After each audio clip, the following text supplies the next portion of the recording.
Hello everyone, কৃষ্ণার চ্যানেলে সবাইকে জানাই স্বাগত। এই যে দেখো, আজকে নিয়ে চলে এসেছি একটা নতুন ব্লগ। এই যে বানাচ্ছি পেটাই পরোটা বা ছেঁড়া পরোটা আমরা বলি। এই দেখো, আমার কাজ করার লোকের অভাব নেই। দেখছো আমার ছোট ছেলে আমি যেমন করছে। এই যে দেখো, বেলে তেল দিয়ে ময়দা দিয়ে করে নিচ্ছি এগুলো সব একসাথে এক এক করে।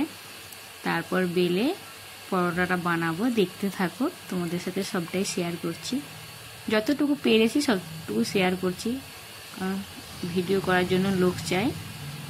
এই দেখো, পরোটাটা বানিয়ে নিয়েছি। পেটাই করতে হবে, যেমন কারোর উপর যখন গুস্সা নিকালো সেরকম টাইপের আর কি। এই এতগুলো বানিয়েছি। এগুলো খেতে ভালো লাগে ঘুগনির সাথে। এই দেখো, ঘুগনি আর ছেঁড়া পরোটা। টাটা বন্ধুরা।